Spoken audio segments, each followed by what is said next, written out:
E nesse momento, nós vamos dar início à palestra de abertura. Temos como nossa convidada a professora doutora Kátia Leite Mansur, da UFRJ, com o título da palestra Geoturismo e Geoparques, Contribuições à Gestão Territorial. Enquanto ela se dirige aqui à frente, vou ler um breve resumo sobre a professora. Possui graduação em Geologia pela Universidade Federal do Rio de Janeiro, em 1981, e doutorado pela mesma universidade em 2010. Desde 2011, é professora do Instituto de Geociências, Departamento de Geologia da UFRJ, ministrando as disciplinas de Geologia Geral para o Bacharelado de Ciências Matemáticas e da Terra, BCMT, e Geoconservação para o curso de Geologia, BCMT. Faz parte do corpo docente do PPGL, Programa de Pós-Graduação em Geologia do Departamento de Geologia UFRJ, e do PPGU, Programa de Pós-Graduação em Geociências, Patrimônio. Já atualmente é diretora do Museu de Geodiversidade em 2014 e recebeu o Prêmio Monteiro Lobato da Sociedade Brasileira de Geologia pelo seu trabalho pela popularização da geologia. Seja bem-vinda, professora Kátia. Obrigada. Boa tarde para todas e para todos. Vou aguardar aqui a instalação aqui do computador com a apresentação, mas então, enquanto não começa, acho que vou fazer uma ligação entre as falas, como que eu vou apresentar aqui. É uma alegria, né? Agradeço muitíssimo o convite, e essa ligação de ciência, ensino e pesquisa e extensão, né? Tem tudo a ver com o que eu vou falar aqui. A produção, né, do conhecimento dentro da universidade como forma de se chegar na sociedade. É um pouco disso que a gente vai apresentar aqui, mas eu acho que eu vou precisar ir ali para botar sem no computador, né? Um minutinho. Eu preparei então uma apresentação que trata desses conceitos. Eu estava conversando aqui antes com as pessoas, comentando sobre como nós, eu sou geóloga, né? Como nós da geologia levamos um tempo para nos encontrarmos com as questões relacionadas ao meio ambiente e as questões hoje ligadas à geoconservação. Basicamente a partir dos anos de 1990, outras áreas do conhecimento dentro das geociências, antes disso já tinham esse contato, mas nós da geologia levamos muito tempo. E aí, aqui, a ideia é a gente apresentar isso. Perfeito. Bom, então essa aí é a apresentação que a gente preparou. Pode passar, por favor. Pode passar. O que eu pensei aqui da gente falar? Esses conceitos que são tão novos para a gente, mas não tão novos assim, que eles vêm da década de 90, geodiversidade, patrimônio geológico, geoturismo, geoconservação, geoética, geoparques, e o que isso tem a ver com a gente, né? Com a gestão do território, onde a gente está, onde a gente se encontra com as pessoas. Então, pode passar. Eu vou falar de um em um, cada um desses temas, mostrando algumas ligações com o nosso cotidiano. Geodiversidade, o que é? São a variedade de ambientes, de processos geológicos, de lugares, que geram paisagens, rochas, fósseis, minerais, solos. Então, é o equivalente abiótico da biodiversidade e onde a vida se sustenta. A gente se sustenta sobre a terra, sobre o meio abiótico, que é a geodiversidade. Pode passar, por favor. E aí eu vou para o próximo, são, então, rochas que se transformam em casas, minerais, rochas em amostras de mão, solos, pode passando, fósseis, dobras, paisagens gigantescas, geleiras, cavernas, erosão,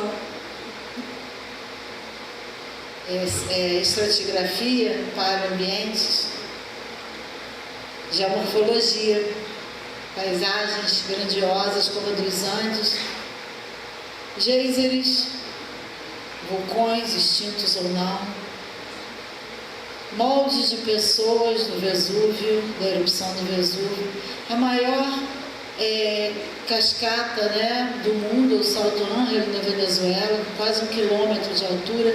Isso é geodiversidade, pode passar. Mas geodiversidade também é isso que a gente usa todo dia nossos objetos, na construção das nossas casas, pode passar na tinta, nos vidros, na telha, no tijolo. Tudo isso é geodiversidade. A geodiversidade está presente em tudo.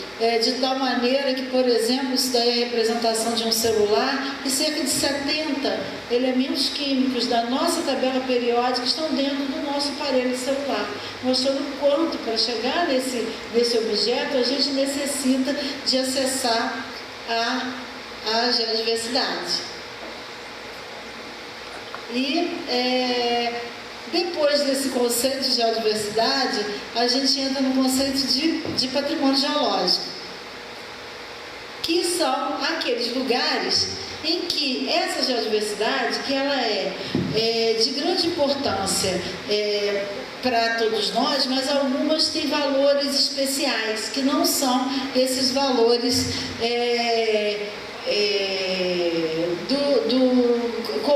não são sem valor, ou seja, quando a gente tem uma geodiversidade que tem valor cultural, por exemplo, uma pintura rupestre numa rocha, quando a gente tem uma geodiversidade que foi um local onde há um determinado pesquisador, pode passar, identificou uma importante feição geológica que identifica a evolução daquele lugar, né? Pode ir para frente.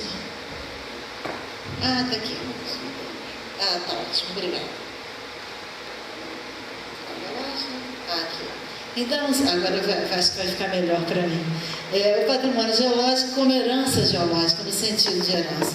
Então, são todos aqueles lugares que são classificados como raros, únicos, que são lugares onde a gente identifica a evolução de um lugar. Um lugar que a gente conhece e olhando em determinados afloramentos, em determinados lugares, a gente sabe como que evoluiu. Mas também são aqueles lugares importantes para a difusão do conhecimento, para a conscientização da sociedade, da importância, da preservação desses lugares. Patrimônio geológico, então, olha lá, da diversidade natural, a gente tem a bio e a geodiversidade. Essa geodiversidade, isso aqui é o conceito de brilha, tá? Ela pode ter valor científico, tanto onde ela está, a gente vai chamar de geossítio, quando ela é tirada do lugar de origem dela. Ou então ela pode ter outros valores. Por exemplo, uma rocha que está no piso da escada da Universidade Rural, que a gente chega até aqui em cima e encontra essas rochas que contam a história da Terra também. E estão no prédio que é cultural, que é patrimônio. Então, esses valores, tanto in situ quanto ex situ, é que vão ser esses lugares que vão ser importantes para a geoconservação, que é a proteção desse patrimônio. Então, isso daqui é uma discussão que a gente fez, que às vezes a gente chama assim, patrimônio geológico, patrimônio geomorfológico, mas às vezes a gente não quer dizer, dar adjetivo para ele. Então, a gente tenta chamar de patrimônio e dizer que quem diz o que é patrimônio é aquele que se apropria do valor que ele tem. Patrimônio, então, é aquilo que tem valor. E se tem valor para a gente, ele precisa ser conservado para as futuras gerações. E aqui a gente tem o Pão de Açúcar.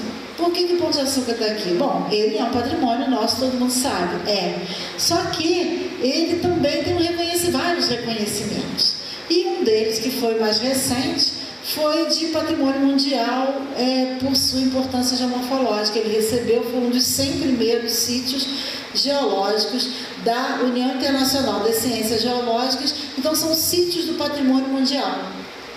E tem gente querendo fazer pedacinho dele para fazer uma tirolesa. Inacreditável, né? Mas, enfim. E outros lugares que são mais sutis. Enquanto o Pão de Açúcar tem aquela dimensão, isso daqui é uma abelha, gente. E ela é um fóssil, uma abelha de 20 milhões de anos, e ela tem, guardado no âmbar, e ela tem nas costas, aqui, ó, um polinário de orquídea.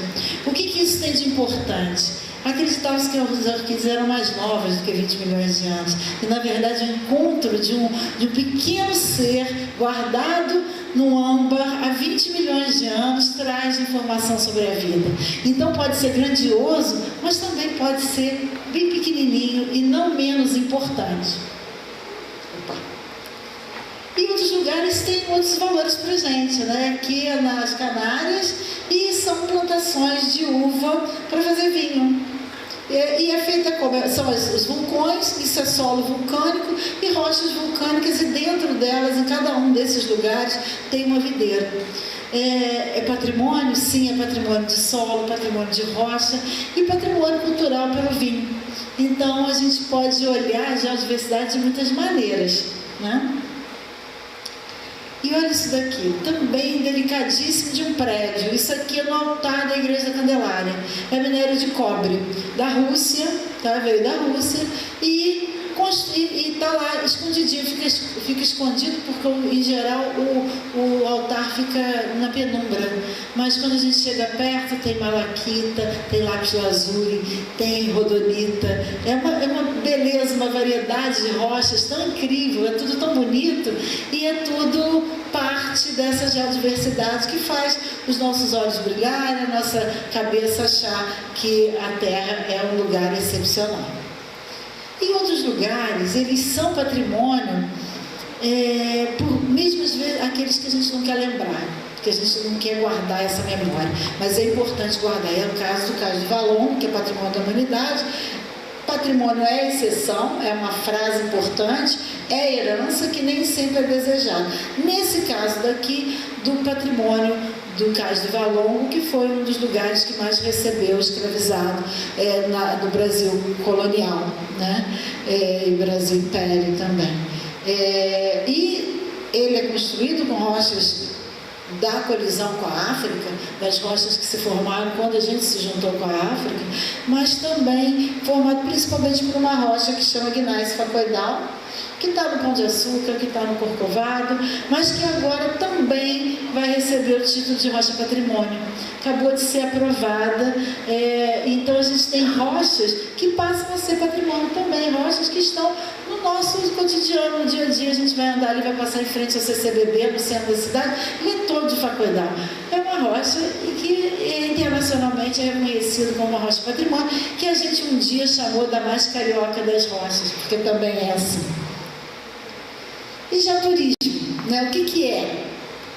Primeira citação que a gente encontra, olha como é que os conceitos mudam, né? A primeira citação é essa: serviços e instalações interpretativos que possibilitam aos turistas a compreensão e aquisição de conhecimento sobre um sítio geológico ou geomorfológico, ao invés de simplesmente achar bonito, uma simples apreciação estética. Bom, é também isso, mas hoje em dia a gente vai avançando para outros temas, e de maneira em que a gente já olha que, além de tudo, a gente precisa, quando no turismo a gente indica um sítio de valor, ele também precisa ser entendido como algo que precisa ser resguardado, apreciado para as futuras gerações. A Declaração de Arouca, que foi de 2011 em Portugal, ela traz uma coisa interessante também, que é dizer que o turismo geológico, que seria parte do geoturismo, ele também tem que pensar na identidade do território, geologia, ambiente, cultura, valores estéticos, patrimônio e bem-estar dos residentes. Dessa mesma maneira, a gente escreveu um texto numa revista chamada Ponte, onde a gente entende que o geoturismo ele tem que ir além, né? Ele tem que pensar em aportar fundos para a conservação dessa herança, apoiar o empoderamento das comunidades e respeito aos direitos humanos e os direitos da natureza, né? E o bem-estar de todos que vivem nesse lugar. Então a gente pensa que geoturismo ele vai também além de simplesmente as pessoas visitarem um lugar. Elas têm que auxiliarem na conservação desse lugar e na sobrevivência das pessoas que ali vivem. E o geoturismo ele passa por isso tudo, por roteiro, folheto, guia, placas. E aí a gente traz aqui uma frase que é do Tilden, que foi o pioneiro, né, da Freeman Tilden, pioneiro da geoconservação, da interpretação, que é através da interpretação, a compreensão, pela compreensão, a apreciação e pela apreciação, a proteção. Ele foi responsável por toda a sinalização dos parques nacionais americanos. E aqui a gente vê um geoturismo, um painel interpretativo no Geoparque da França. Aqui a gente vê um monte de amonitas, né? Um mar do passado. E aí você tem um painelzinho, um pedaço de rocha para você tocar. E um painel aqui que explica que isso aqui tudo é um resgate geológico de milhares de amonitas do passado da Terra. Esse aqui é um outro caso da Islândia. Isso daqui é um lugar onde tem o limite da separação da placa africana com a placa sul-americana, no caso aqui africana não, da europeia com a norte-americana, que a Islândia fica no norte. E aqui tem um painel que as pessoas tiram foto fingindo que segura uma ponte, a ponte entre os continentes, e depois elas mandam para o Geoparque e o Geoparque publica. Então a gente pode fazer parte do painel de tempos em tempos, interagindo, né, e sendo parte dessa divulgação. E lá o vulcão é a parte mais interessante. Então você tem o lugar, o centro de visitantes do Eyjafjallajökull, que foi aquele vulcão que entrou em erupção e fechou a Europa, e aí você pode comprar o sabão com cinza da erupção daquele vulcão, ou os porta-copos com lava. E outros lugares, assim, tão cheios que as pessoas nem prestam atenção, eles podem trazer também informações muito importantes. Por exemplo, esse daqui é a estação de Euston, na Inglaterra, em Londres, e eu fiquei esperando as pessoas levantarem do banco para fotografar. Olha lá, o banco cheio de fósseis do Jurássico, 150 milhões de anos. Estou mais de pé, ali, os fósseis, que lindos. E as pessoas chegam na estação, enquanto esperam, podem ver as rochas, os fósseis, entender um pouquinho da idade da Terra e do que se tem, no caso aí, na Inglaterra. E na Irlanda também, Oscar Wilde, né, todo em rocha, em cima de um pegmatito, com essa roupa, cada parte esculpida numa rocha. Então, tudo isso é geodiversidade para o geoturismo, entendeu? Que junta aí, no caso, literatura, né? E aqui a gastronomia também, né? Olha só, isso daqui é o cartaz, o restaurante Trilobita, né? Lá no Geoparque Arouca, que tem o trilobife, tem o gurjões do Paleozoico e por aí vai. Os nomes das comidas no cardápio trazem as informações do tempo, né, e dos diversos organismos e do tempo geológico. A fruta da era paleozoica, pão de ló paleozoico, leite creme do Ordoviciano e por aí vai. E aqui o restaurante Petiscos e Granitos. O granito está na cara, né? Por quê? E geoconservação, né? Que são as medidas e as técnicas para conservar esse patrimônio. Justamente esses lugares que são especiais. E como que se faz essa conservação? Né? Ela é baseada, então, nos valores que ela tem, na vulnerabilidade e no risco. Porque se não tiver risco, a geoconservação é muito mais simples de ser feita. Mas, em geral, a gente pensa que rocha não se acaba, né? Mas ela é incrível, né? Até a gente pensar, eu citei aqui o caso da tirolesa, o Pão de Açúcar, mas é isso mesmo, a gente imaginar que o Pão de Açúcar pode ser ameaçado por uma extração mineral para fazer uma tirolesa, né? Uma coisa inacreditável, mas é verdade. Já foram retirados, está embargada a obra, foram retirados mais de 100 metros cúbicos de rocha. do topo do Pão de Açúcar e do Morro da Urca. Então, geoconservação é trazer, guardar, conservar, proteger essas feições e processos para o benefício das futuras gerações, para aquilo que as pessoas que vêm depois da gente precisam ter. Né? Então, visa minimizar, prevenir a degradação dessa geodiversidade, ao invés de simplesmente pensar que a gente pode usar, que é nossa para uso. E a gente não pretende, obviamente, conservar toda a geodiversidade, e sim aquela que tem valor, que a gente entende como importante. E a pergunta é, o que a gente protege? Que bens proteger? Como proteger? E como gerir uma vez que ele está protegido? Então é disso que a gente faz com geoconservação. Proteger os locais, os sítios e as coleções com interesse científico, educativo e turístico que foram inventariados e codificados, protegendo através de proteção legal, de legislação, valorizando e divulgando. Pode ser o contrário, porque muitas vezes a gente fala assim, vou divulgar para poder conservar. E aí acontece que o excesso de pessoas naquele lugar pode gerar o contrário, que é a degradação desse lugar. Então, muitas vezes é necessário proteger primeiro para depois divulgar. Então, aqui tem, mas às vezes não, às vezes o desconhecimento da importância do lugar é tão grande que a gente precisa divulgar para as pessoas saberem o quanto ele é valioso. Então, é o cachorro correndo atrás do rabo, às vezes, né? E como gerir? Integrando todas essas estratégias de geoconservação e gestão e ordenamento do território. Então aqui a gente vê um sítio que ele é fundamental na história da geologia, que é a discordância angular em Siccar Point, na Escócia, que foi descrito pelo pai da geologia moderna, onde ele cunhou o termo tempo profundo, para falar do tempo geológico, dos bilhões de anos da história da Terra. Então esse lugar aqui ele tem um valor científico, mas ele também tem um valor para a história da ciência muito grande. Em alguns lugares, por exemplo, essa gruta aqui, ela foi a primeira a receber um decreto de proteção. O Duque decretou que ela devia ser preservada e que qualquer pessoa que não podia, as pessoas para entrarem tinham que pedir autorização e determinou um funcionário para cuidar dessa gruta. Isso nos anos de 1668. É essa caverna que hoje também faz parte de um geoparque. E outros lugares como esse.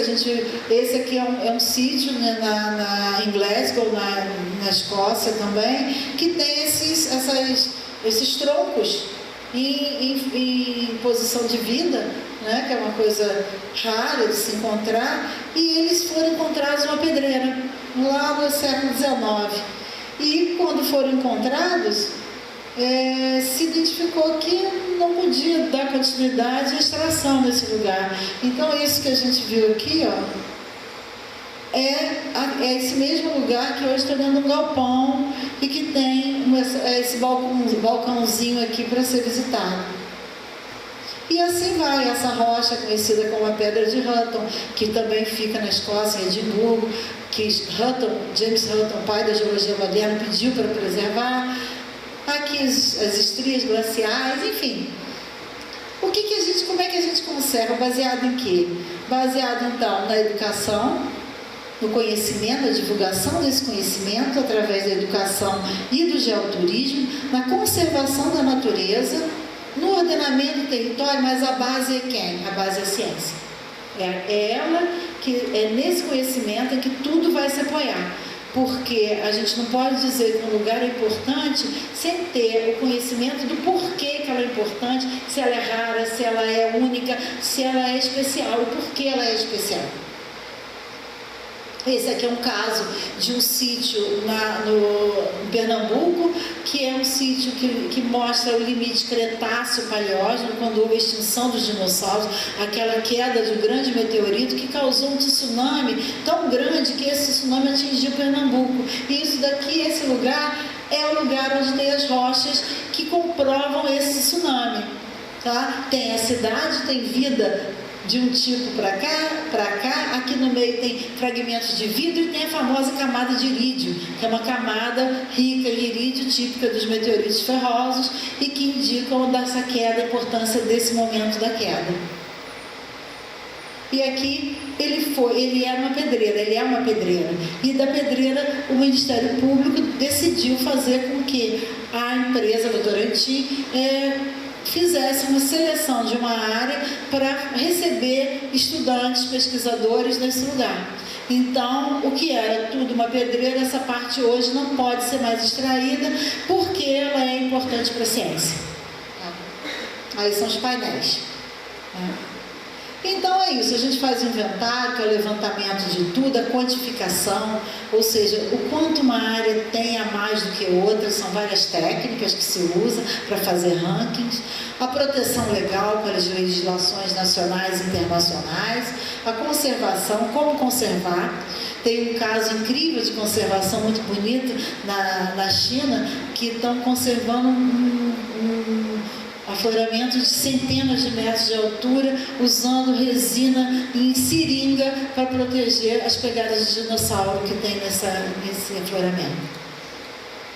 Valorização e divulgação e o monitoramento, entendendo que um sítio ele pode estar sujeito tanto à ação antrópica, mas também para a ação natural. A erosão também pode destruir um afloramento. E esse tema, que é muito importante, que é um tema relativamente novo, mas a gente não pode deixar de falar dele, que é a geoética, que trata da pesquisa e da reflexão sobre as práticas e comportamento que a gente tem que ter quando a gente interage com a geosfera. Então, é uma relação das implicações éticas entre as geociências e as ciências humanas.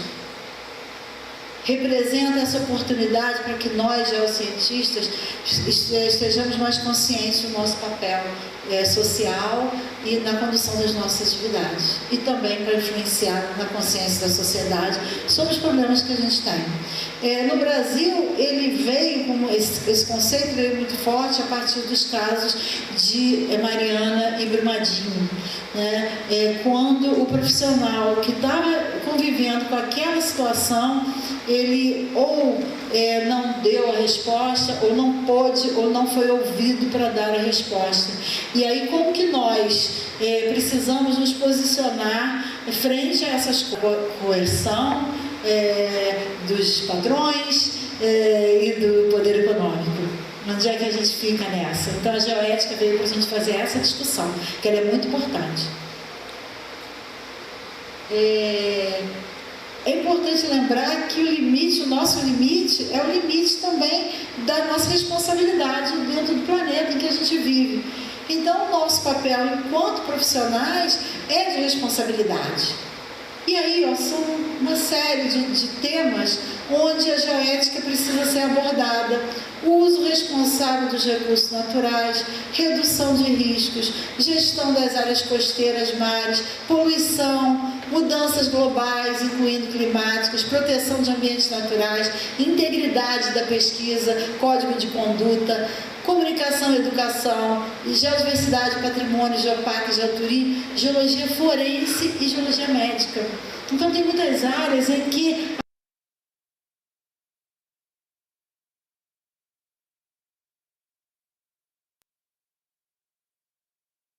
ela diz respeito à responsabilidade com o nosso trabalho. Não pode se que é o domínio interpessoal, esse aqui é o domínio, a responsabilidade no domínio individual. O domínio social, que é aquele que a gente que busca projetar soluções para a sociedade, tem que ter cuidado ao comunicar para essa sociedade o que a gente está identificando.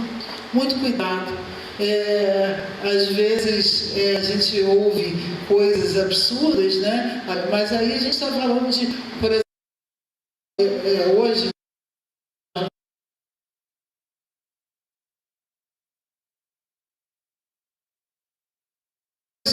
onde os influenciadores digitais parece que conhecem mais de ciência do que os próprios cientistas, né? E as pessoas preferem, às vezes, acreditar naquilo que está dito ali.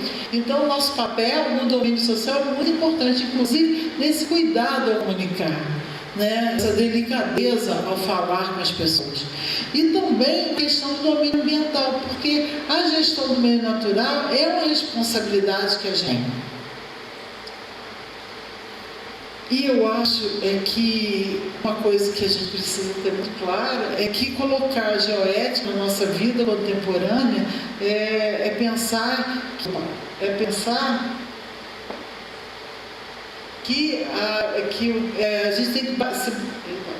gente tem que se basear que o planeta equivale ao valor absoluto da vida.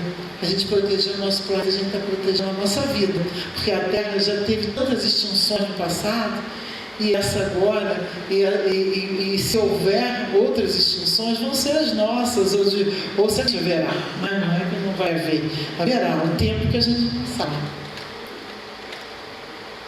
E aqui eu acho que talvez nesse âmbito que a gente está, talvez uma sugestão de leitura está no ResearchGate, esse livro, que diz o seguinte, nesse capítulo 4, que a gente deve formar jovens para desenvolver o pensamento crítico, dotando-os de ferramentas para dar resposta a alguns dilemas.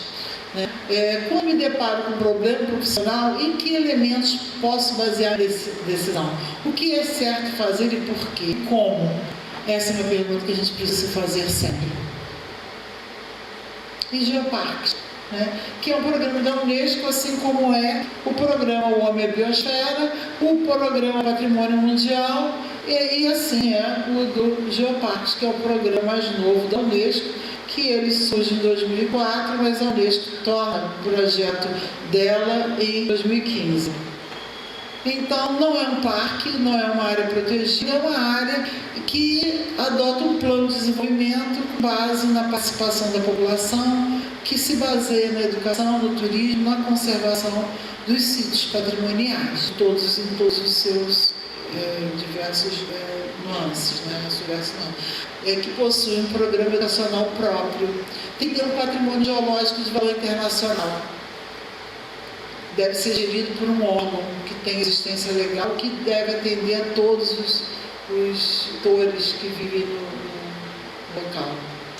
Deve ser sinalizado, dar visibilidade para que as pessoas saibam que estão no geoparque. E deve trabalhar em rede, como aqui é a rede da América Latina e do Caribe, assim como tem a rede mundial. Hoje a gente tem 195 geoparques em 48 países do mundo, 5 no Brasil, 2 no Nordeste, Araripe e Seridó, e 3 no Sul, um na divisa com Santa Catarina, que é Caminhos do Quênios do Sul, e Caçapava e Quarta Colônia, no Rio Grande do Sul. Aqui, quem quiser saber mais, entender por dentro de geoparques, esse livro está um manual publicado pelo Ministério do Turismo, que fala sobre isso. E aqui um pouco do que diz o Geoparque Seridó e depois os Caminhos dos Quênios do Sul sobre, após um ano como Geoparque, o que eles tiveram de melhoria. Aumento na cadeia produtiva do turismo, nos leitos reservados, no serviço de alimentação, no aumento da criação de produtos com identidade, mas o mais importante, o sentimento de pertencimento da população. E esse daqui, o pessoal dos Caminhos dos Quênios do Sul, que é uma área bastante importante do ponto de vista turístico. Lá tem os cânions do Itambezinho, da Fortaleza.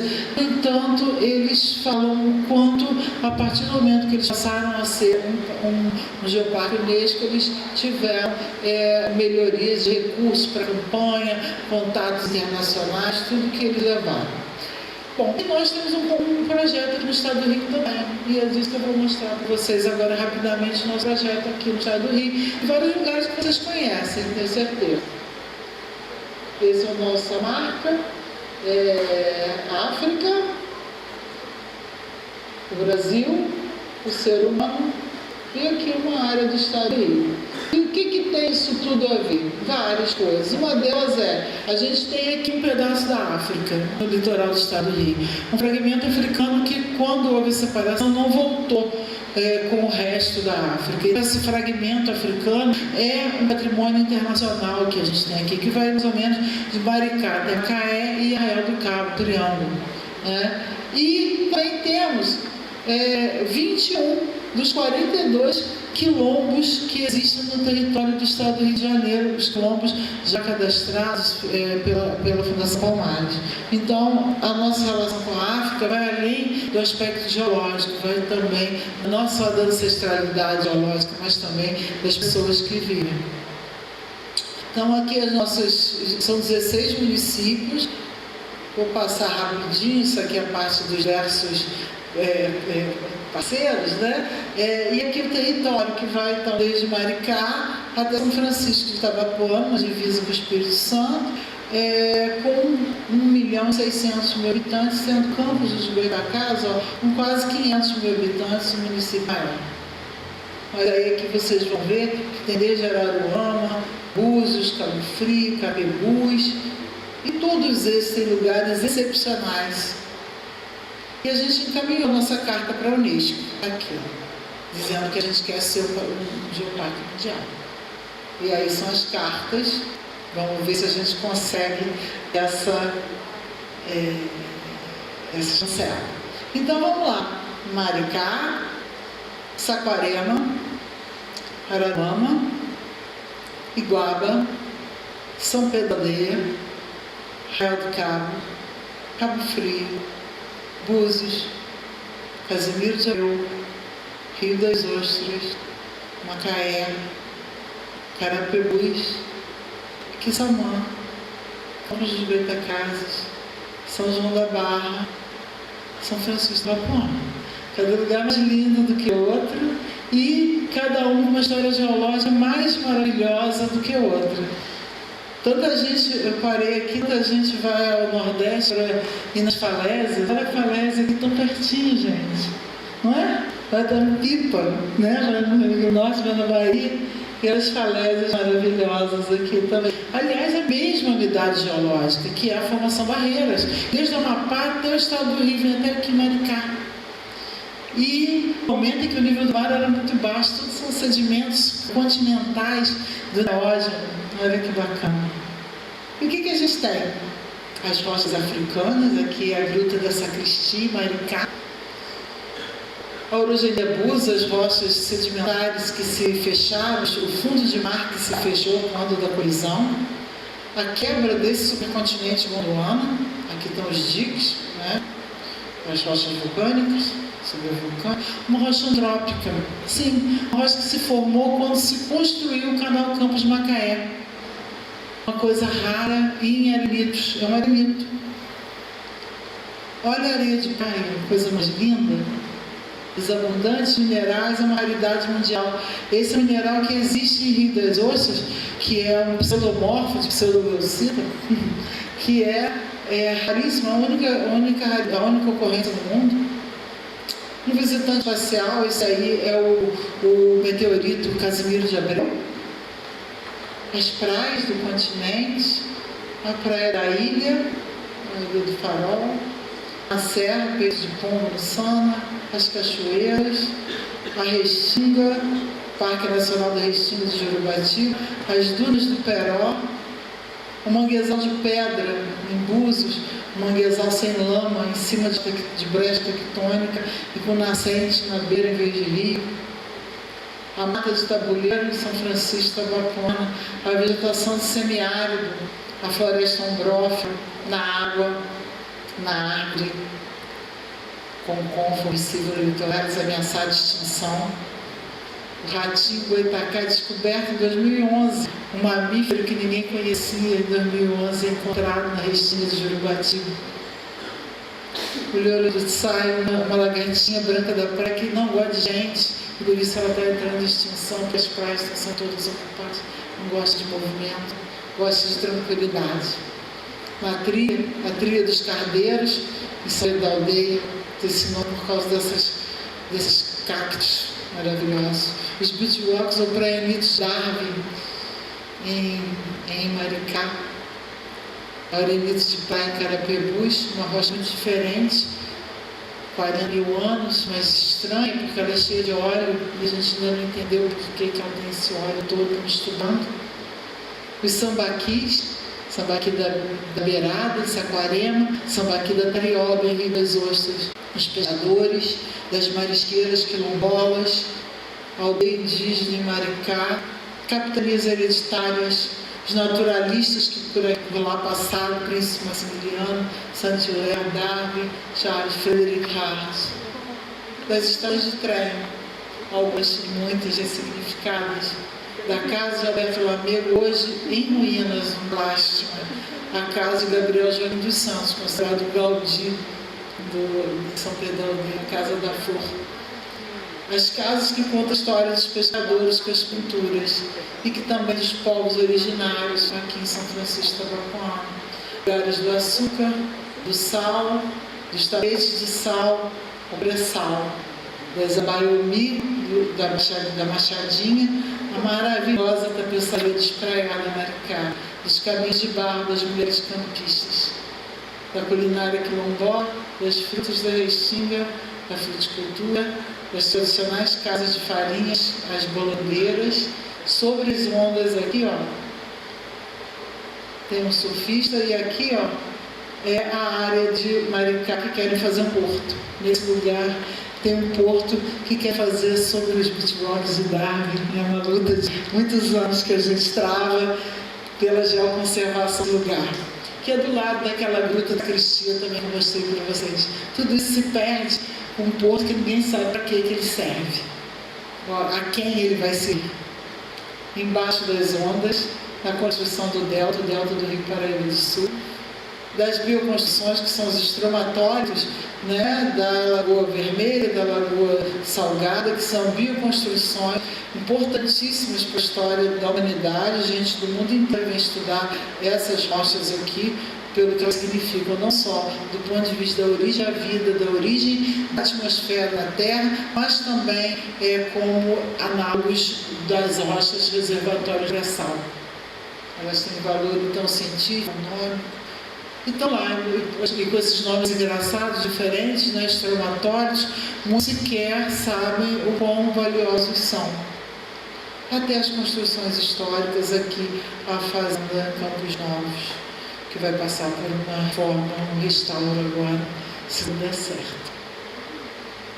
E essa região, o que tem, né?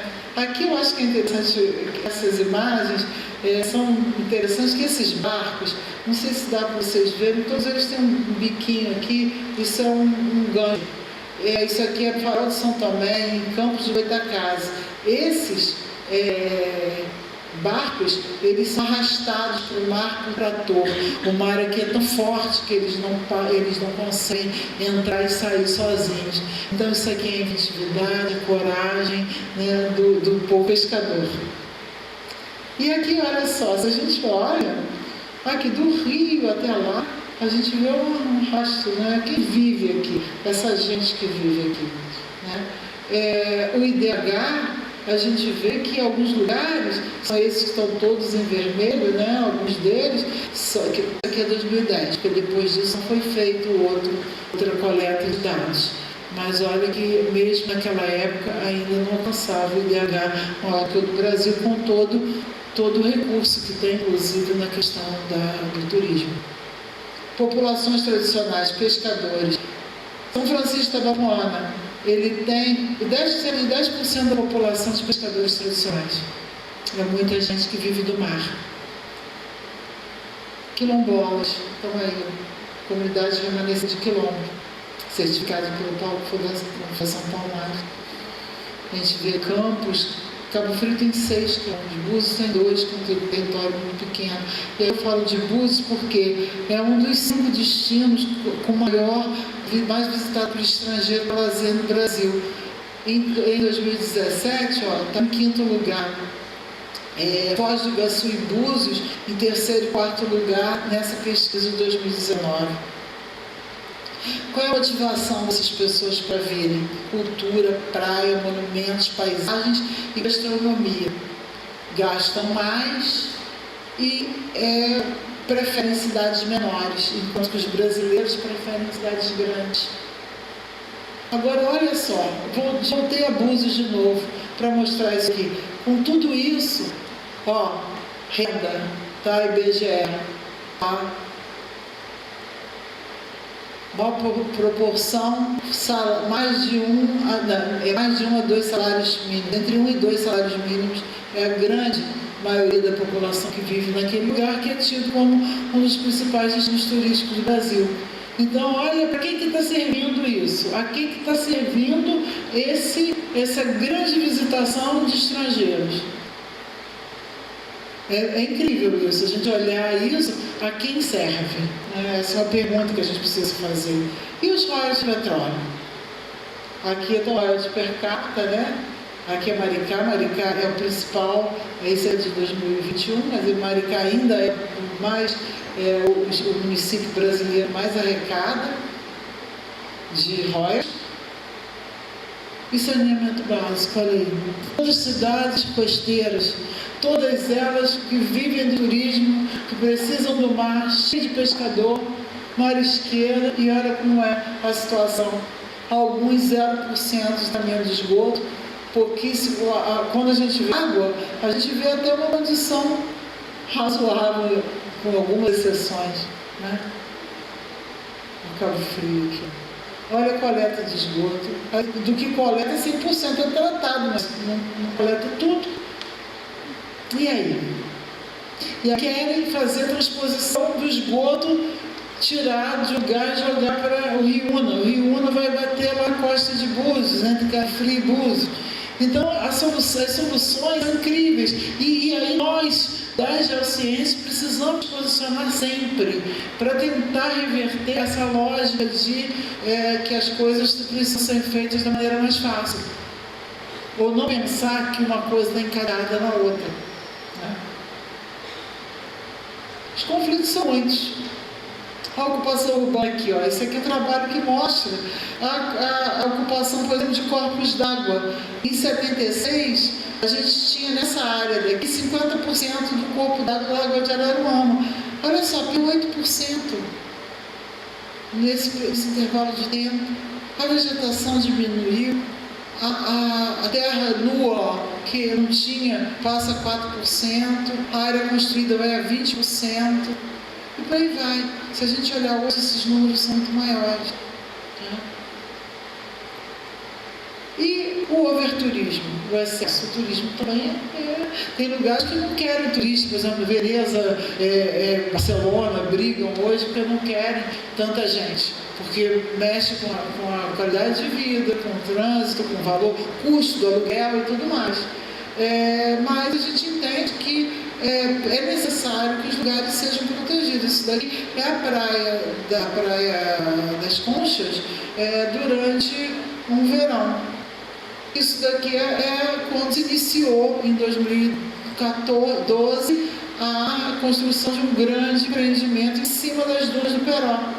E conseguimos largar, mas isso daqui, ó, são 1000 casas dentro do Campo Dunas que disseram que não tinha duna.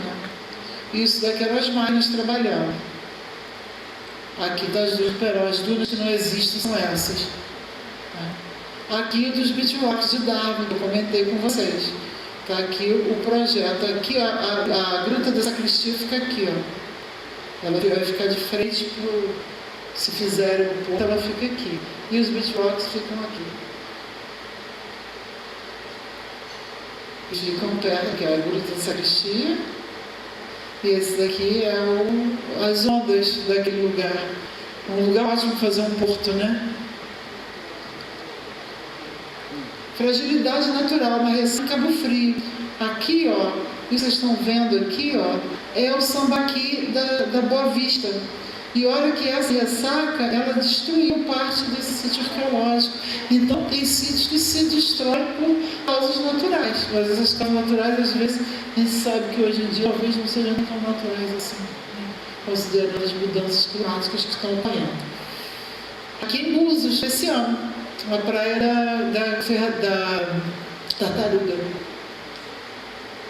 E olha só, um mapa de um trabalho que a Flávia Liz de Barros e eu fizemos, mostrando o esgotamento sanitário, a ausência do esgotamento sanitário e a quantidade de pessoas que vivem e os sítios ameaçados e os serviços ecossistêmicos que esses sítios prestam.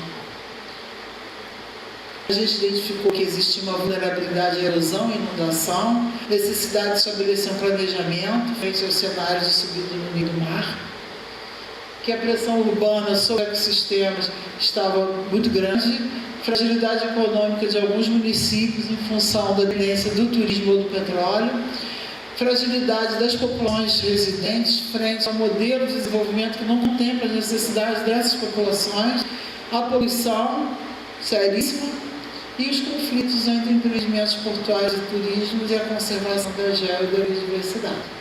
E aí, para concluir, vou mostrar um pouquinho do que a gente vem fazendo para poder dar conta de tentar fazer gestão considerando todas essas riquezas. No campo do geoturismo, nós fizemos vários trabalhos, esse aqui são 16 vídeos, um para cada município, com roteiro geoturístico, para quem quiser baixar, ver na internet, que mostra aí o que tem em cada um desses lugares, o que pode ser visitado. Painéis, a gente tem 37 painéis interpretativos e 9 dos caminhos de Darwin no território. Esse aqui é um dos últimos que a gente fez lá aqui na Praia do Fogo, que é uma praia bandeira azul. Esse aqui é de Rio das Ostras. E aqui, ó, vocês podem ver que está já a nossa logo, o nosso trabalho e as universidades em conjunto. Aqui é da Lagoa Salgada, dos dormitórios. Lá em Lagoa Salgada, entre Campos e São João da Barra. Esse daqui foi um trabalho de ecoturismo, é uma RPPN, onde nós fizemos um painel falando do Rio, para, essas aqui são alunas nossas de extensão, hoje já são geólogas formadas, mestrandas, mas elas que fizeram no nosso projeto de extensão esse painel para a RPPN Bom Retiro. Aqui foi a inauguração, para as crianças da escolinha. Aqui o painel também que a gente fez com alunos da extensão, lá no quilômetro da Machadinha, isso aqui para o turismo étnico, falando do material que é usado no piso da Casa de Artes, que são as concreções ferrinosas da Formação Barreiros. E a sabedoria da Dalma e da Joaninha. Aqui um outro painel para o quilômetro de Baía Formosa, em Búzios, para o turismo étnico deles, que foi devolutivo que a gente fez com eles. TBC, turismo de base comunitária, formação de pescador turismo, Arraial, Cabo Frio, Praia da Baleia, ali em São Pedro da Aldeia, e essa vai ser agora, essa semana, de 18 a 20, a gente vai estar em Cabo Frio, fazendo com os guias de turismo. A gente tem os caminhos de Darwin, falar da história da ciência, aqui na Escola Nilo Batista, com a sua aula incrível, ela tem uma cozinha experimental e eles fazem, por exemplo, esse bolo azul de genipapo. Aqui é o carapito, que é o estromatório doce da Lagoa Salgada, parece um estromatório, mas é doce de mamão, feito lá pelo pessoal da borda que vive na beira da lagoa. Esse aqui são lindas, a abóbora de aço, as canecas da Lene, que é uma quilombola da Rasa, que faz essas canecas falando do trabalho das mulheres quilombolas. E é um produto que a gente vocês veem aqui, já tem, não sei se vai dar para ver aqui, está com a nossa logomarca, e a gente está ajudando a vender, né, para ela, fazer chegar em mais pessoas. O artesanato de madeira de reaproveitamento encontrado na praia. E aí a gente tem uma série de ações ligadas aos ODS, né, que eu vou passar rapidamente. Esse daqui é as nossas geodias, que são caminhadas guiadas, que a gente faz desde 2019, a gente chama pelas redes sociais e as pessoas vão. Ó, desde 2019, aqui foi lá nos Beach Walks, aqui o nosso Darwin, a gente tem um Darwin também, em tamanho natural, que a gente leva quando a gente vai no lugar por onde ele passou. Aqui em 2019 ainda, 2022, tivemos que parar na pandemia, aqui em 2023, e a gente vai fazer um sábado agora, lá na Praia Brava, lá em Cabo Frio. E a gente tem uma série de materiais. Esse aqui é o nosso livro dos nossos os subferas, que são os nossos mascotes: atmosfera, litosfera, hidrosfera, pirosfera, hipólito, extramatólito, que contam uma historinha de educação ambiental desde a história da Terra, da origem do universo, até chegar no Homo erectus, né? E a necessidade das crianças se unirem para todos vivermos em harmonia, como essa figurinha aí. Fizemos um caderno de atividades com as crianças, também feito com os alunos da extensão, viu, gente? Tudo isso, trabalho que a gente faz com a extensão. Esse livro aqui a gente construiu a partir das nossas postagens nas redes sociais. É um livro que ele é feito para os professores e para os alunos do ensino médio. A gente distribuiu 800 exemplares desse livro para as escolas da área do Geoparque. Então, assim, o que são rochas, o que são minerais, o que é tectônica de placas, e os exemplos, por exemplo, de tectônica são as rochas dos próprios municípios onde as pessoas vivem. Então, a gente sai daquela lógica de mostrar coisas de fora.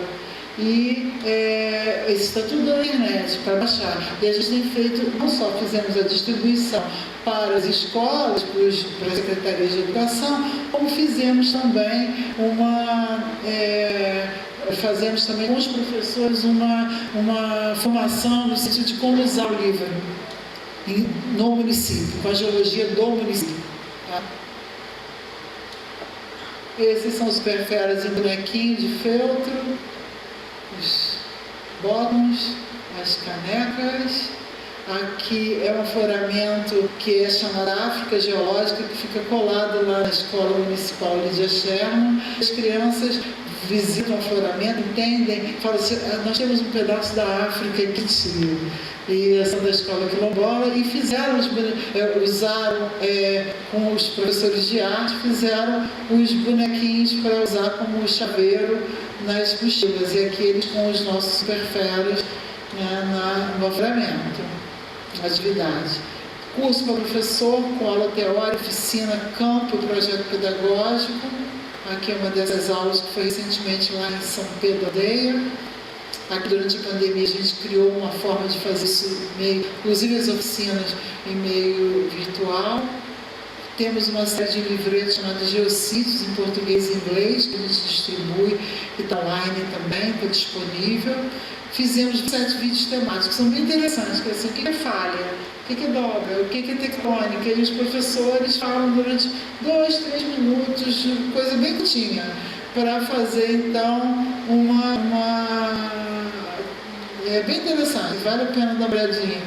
Cobre aí nossa história. Temos uma exposição itinerante que a gente presta para circular pelo território. Temos trabalhado com o pessoal do meio ambiente, as unidades de conservação.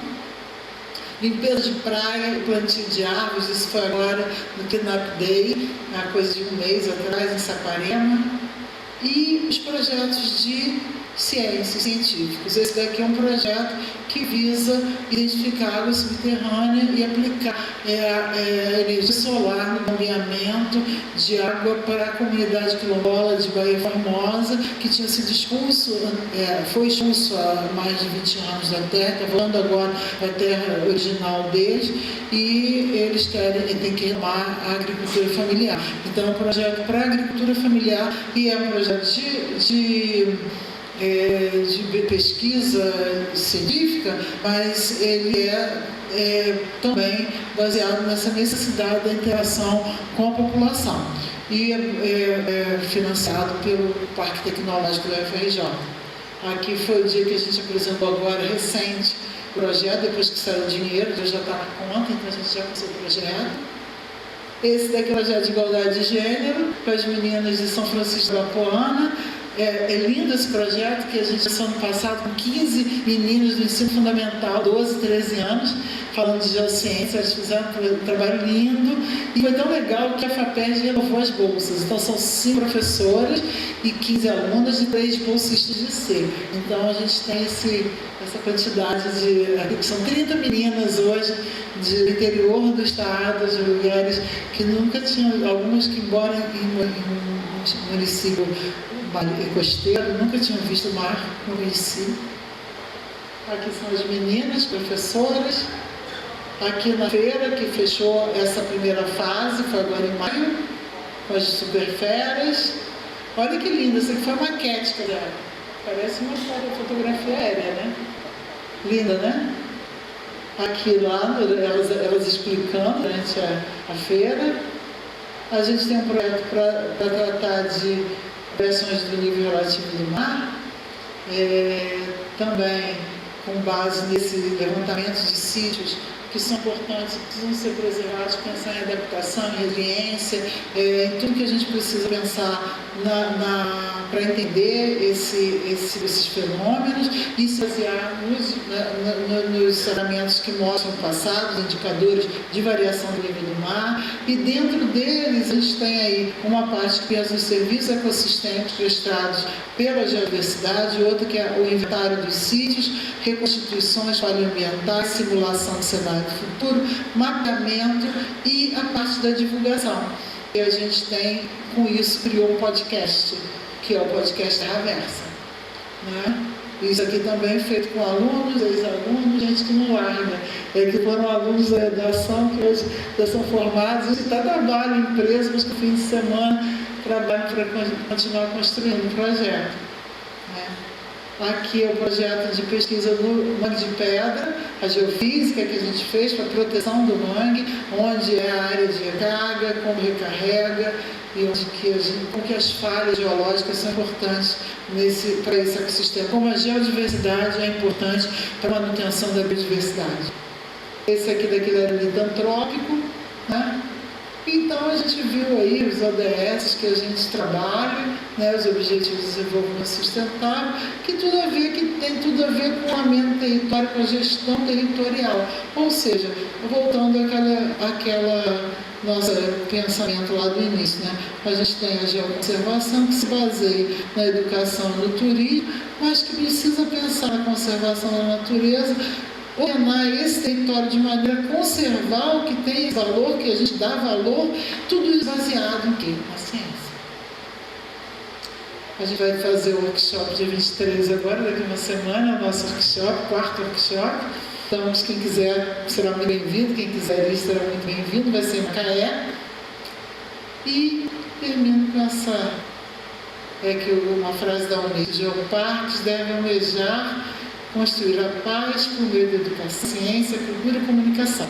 E aqui a gente vê uma criança olhando uma rocha cheia de interesse e um pescador fazendo a mesma coisa, né? E é isso, obrigada.